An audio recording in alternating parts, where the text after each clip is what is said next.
Welcome to Warfinder Naval. Yes, it's me, Scree, and we're talking about Naval again. And today I want to talk about a massive problem. As you can see, 5 minutes of waiting time. There's 5 people waiting for battle. Now we've got almost 300,000 players online at the moment, apparently, if you believe this counter, with 869 battles. Something that I wanted to talk about as well for a while is falling numbers, and War Thunder is one of those games that does have falling numbers. It's a weird falling numbers though, because it plateaus a lot. There are people that play this game every day, myself included, and they play maybe 1 or 2 battles, but that's it. And it's getting problematic because there are some BRs and some nations, some vehicles that you just simply can't get games in, and sometimes cruisers are one of those. It's very rare that you get cruiser gameplay at certain times of the day, especially in Australia. Now of course I play at non-peak times, but there's 30,000 players online, not 300,000, 30,000 players, but 30,000 people is quite a lot of people. Now obviously the majority of those are in ground or air, because naval doesn't really interest many people. But if we look at the player numbers, it's abysmal. Like, they don't have the player numbers for naval. And this is a video on what they need to do to fix that. First thing they need to do is scrap the current combat system. We've said from beta that it's problematic, and hopefully they might listen to us one day. One day they might listen to us. Right now we're actually going to go into a custom battle, and I'm going to talk about something they can do for naval, because it's something they may need to do. Now we don't have the option of doing a convoy mode, but we can do the encounter. So let's start the encounter, and we will be Germany, of course. So yeah, they've got a real problem in the naval, and it's really worrisome. It can be very problematic. You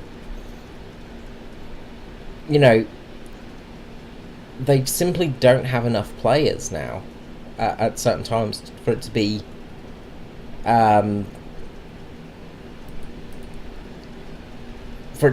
viable, and yeah, that's a real big problem. So what they may need to start doing is actually changing it so that, well,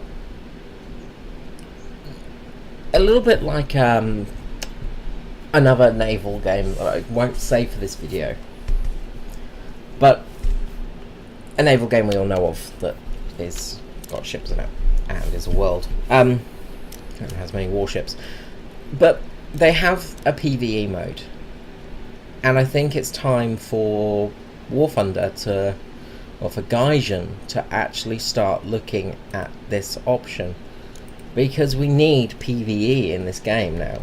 We've got to a stage in naval where there simply isn't enough players to play a game. There simply isn't enough.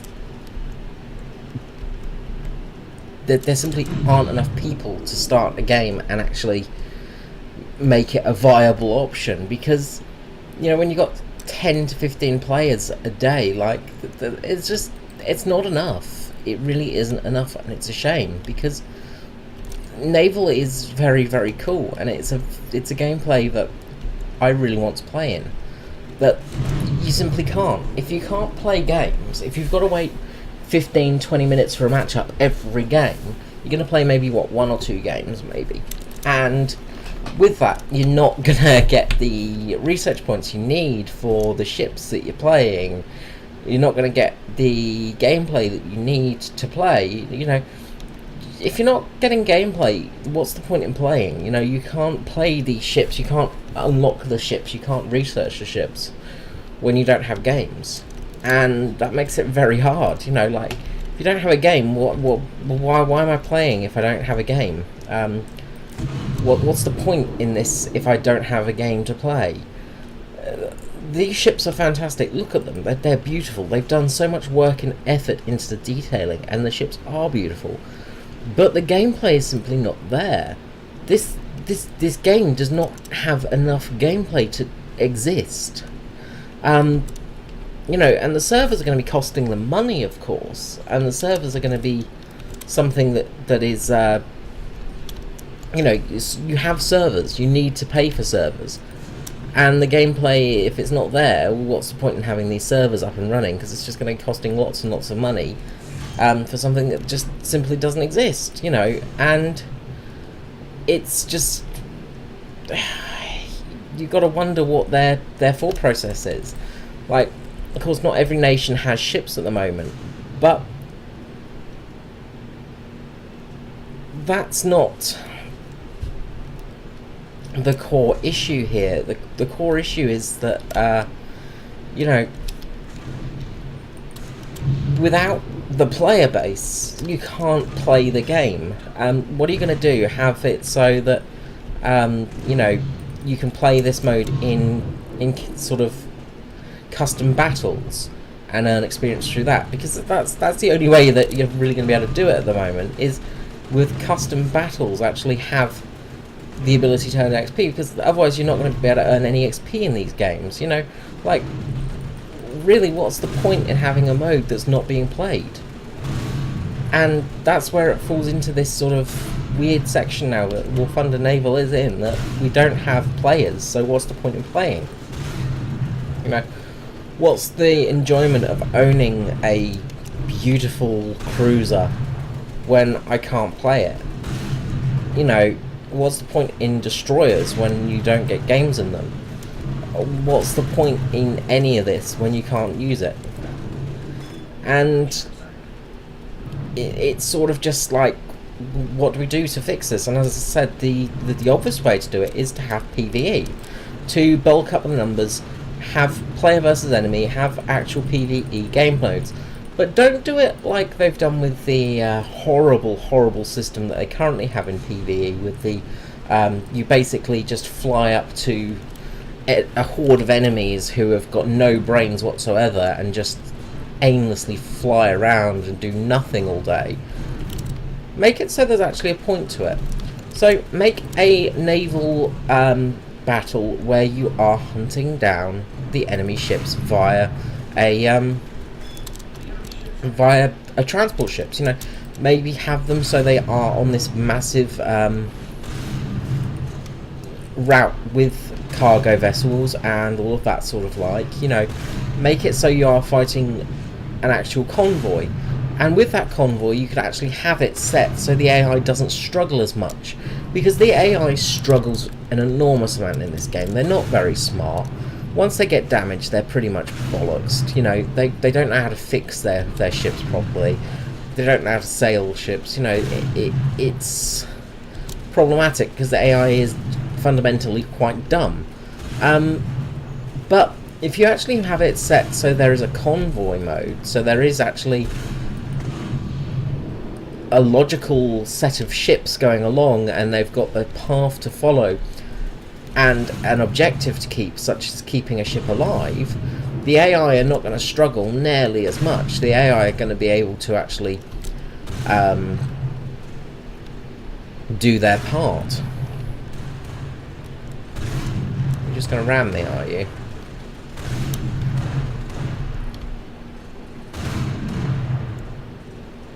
Hello. What do you want? What are you doing there? Why are you so close to me?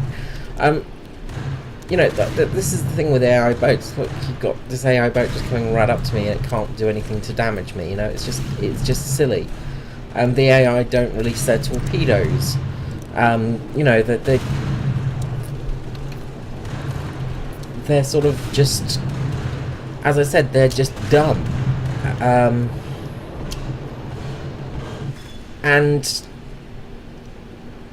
it gets to the stage of, well, what's the point in having these AI ships if they're just so stupid they can't even manage to, you know,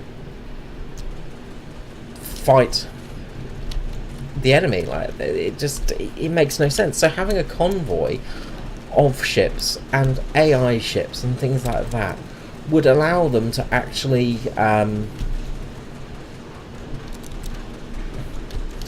ramming speed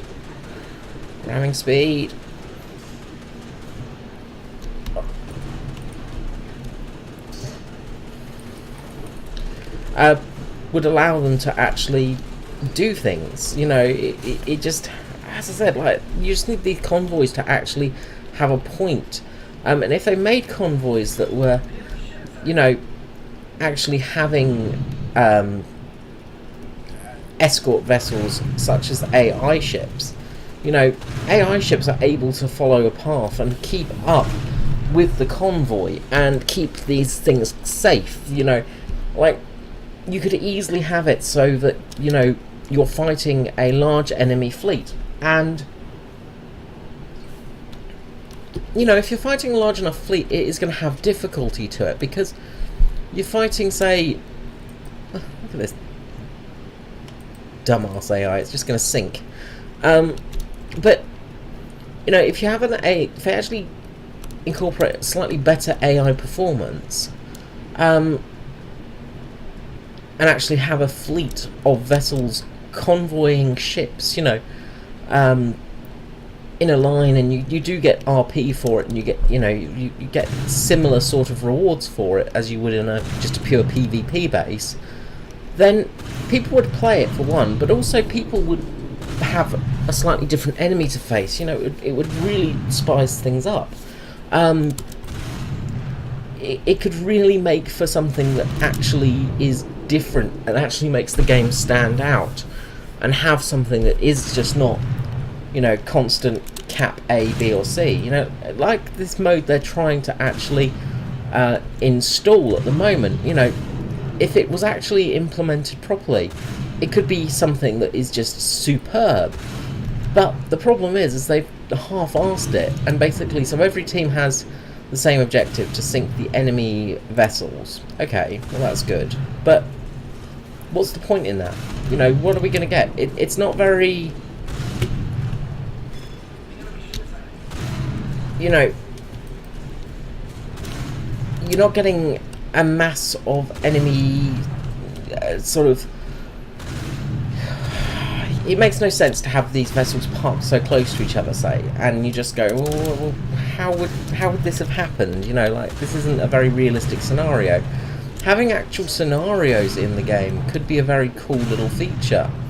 You know, having a realistic scenario in the game and actually making it so, yeah, okay, there is this realistic scenario here that makes sense. You know, also, of course, fixing the damage that is caused when you do shoot a small patrol vessel with, you know, 150mm guns.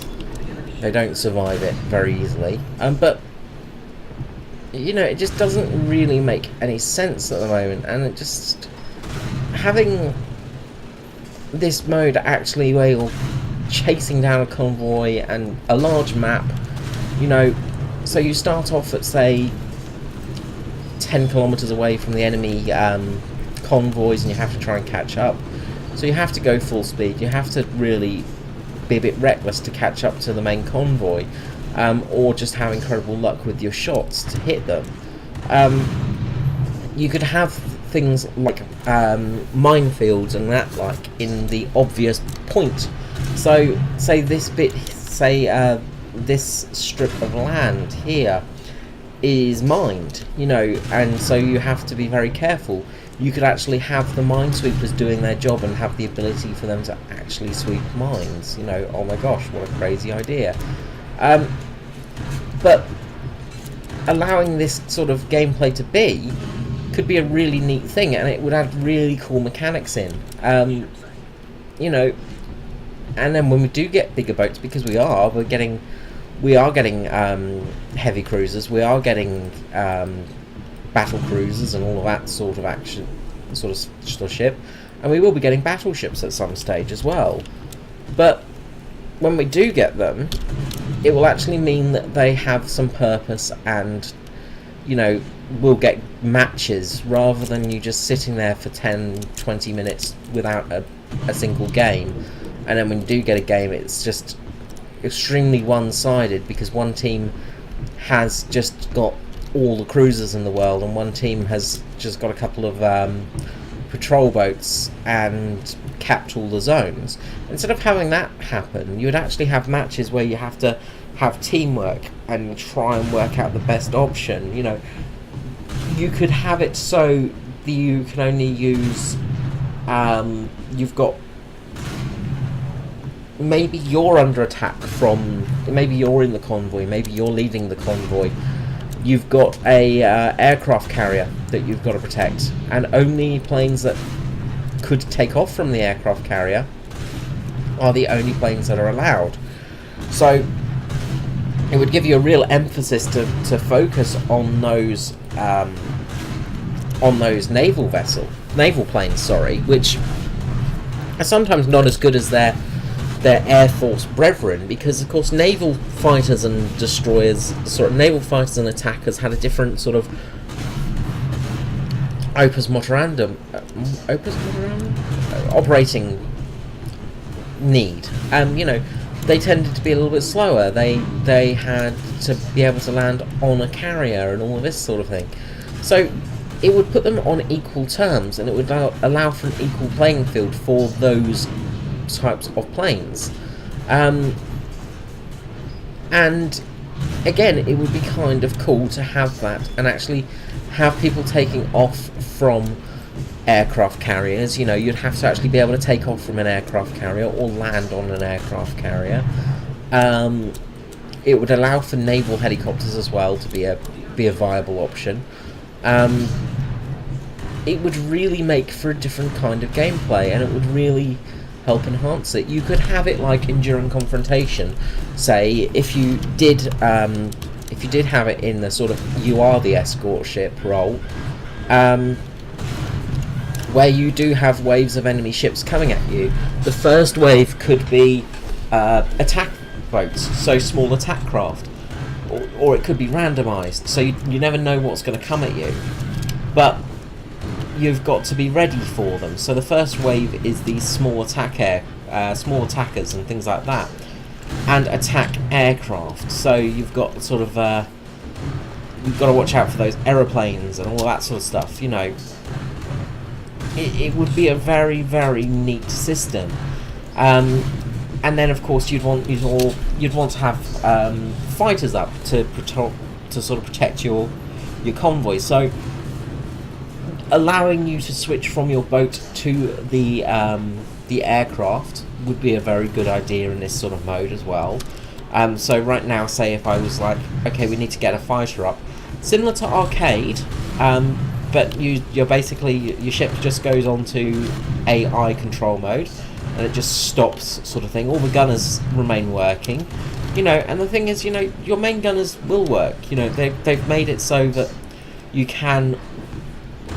Your main gunners will do their jobs if you're not operating them. AI gunners work for all of these things. And we've got this Asheville just sitting behind us. It's just like, dude, come at me. I want to fight. Please fight me. Oh no, I'm being hit. Poor Asheville. I don't know how long this guy's been following me actually, but just this little Asheville that's following me, trying to save the day. But it would really make for a different kind of gameplay, and could really make for something quite different. Anyway, I'm going to leave it there. Let me know in the comments what you think below, and I will see you all again next time. Thanks for watching. Bye bye.